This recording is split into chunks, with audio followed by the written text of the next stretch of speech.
the protocols that weren't followed, the process, the fact that it was a cock-up of monumental proportions leading up to Thomas Crooks taking those shots. And then the afterwards, right? Then the way that they handled it was another series of, still to this day, this series of mistakes that there's no justification for it. You can't, look, doing security at an event like the Butler rally back in July where Trump was shot. Right now, there's people out there going, I don't think he was shot. I'm pretty sure he wasn't. So I think it's not rocket science, right? It's very labor intensive and detail oriented, but you're not building a spaceship, right? You're going through the same process that you go through every time you have one of these events, right? And so you have a political rally like that. And it's not a national security event. So it's not the DNC, it's not the RNC, it's not the Super Bowl, it's not the Olympics. Those are national security events. You have a year plus to plan and prepare, get all your resources together and figure out your game plan, your site surveys, all the rest of it. You still have time with these political events. Don't have a year, but you've got sufficient time. And they do it over and over again. And it's not tough. So you do a site survey and you say, okay, he's going to show up at Butler. Let's get out there. And the Secret Service has primacy.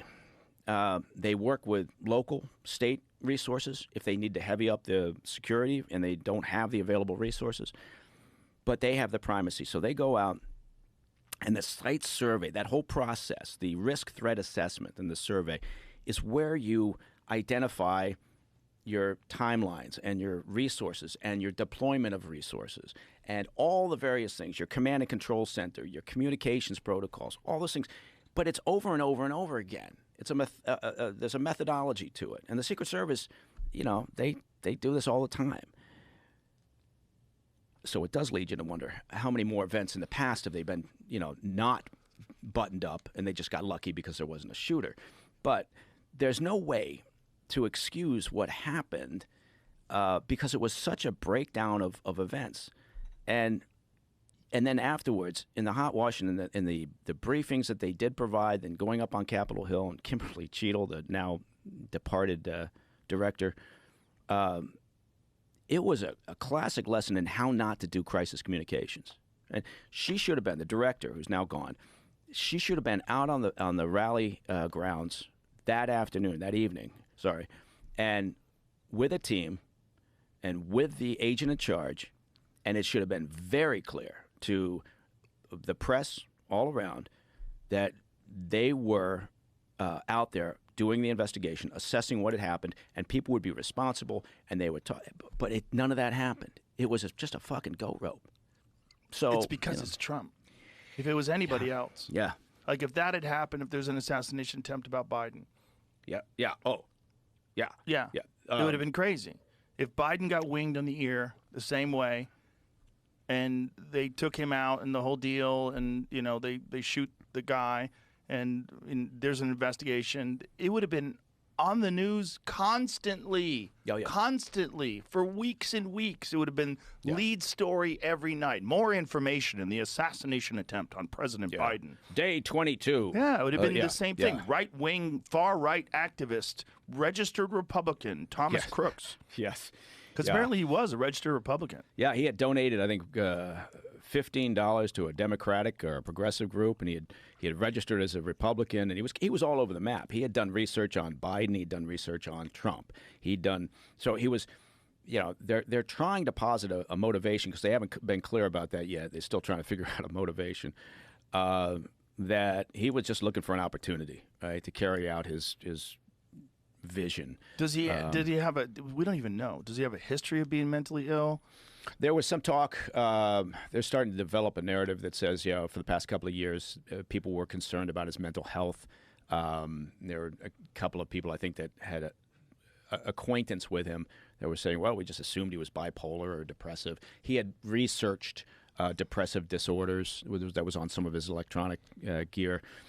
And so, that could be it. But again, the bottom line is the the whole process, command and control, resource deployment, communications process, all of it just completely fucked up on that day. And usually when you have a problem of that magnitude with security, it's never just one thing. It's a series of things that compound.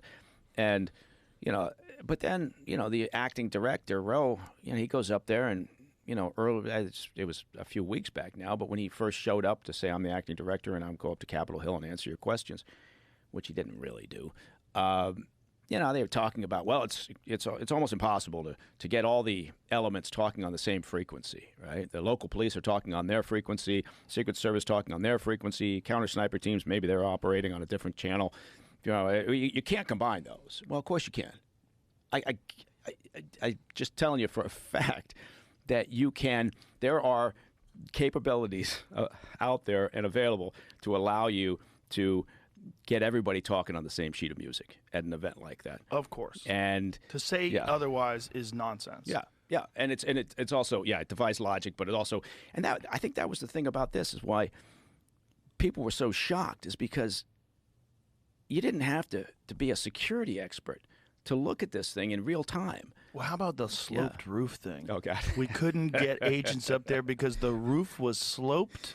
Yeah, and it could be dangerous. And it sloped like 5 degrees. Yeah, that was the nail in her coffin when she came out with that bullshit. It was, the whole thing was insane because you had snipers on another roof. So what are you talking about? Yeah, you had what do they have? 2 counter sniper teams, but again, when you go out to a place like that and you walk the grounds and you stand and you survey, right, and you fly drones around and you get a real sense of what you're talking about in the early stages of a survey or an assessment like that. There are just certain things you look for. Right. Okay, there's the stage. There's a tall building over there. How about the water tower? Yeah, how about the water tower? Maybe we cover that down too.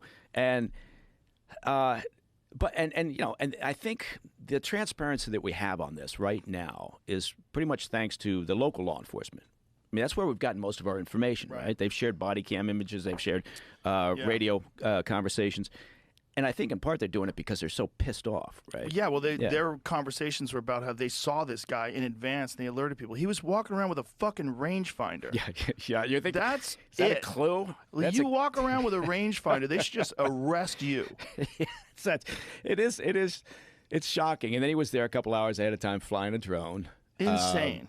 And but I think that the Secret Service, their go-to in the immediate aftermath was to point fingers at the local law enforcement. And so I think local law enforcement was like, fuck you. Fuck you. Yeah. And so they've been transparent where Secret Service hasn't, right? Government, I tell you this, government hates to hold a press conference when they don't have all the facts, right? They're just not comfortable with it. And particularly something like this, the idea that, and Roe kept saying, the acting director kept saying about, well, we're not going to get out ahead of the investigation. Well, you know what? Sometimes there's times when you need to. Right. And the fact that they failed to understand the optic of this right in the immediate aftermath and say, man, we got to be so fucking proactive here. We got to be more transparent than we've ever been before.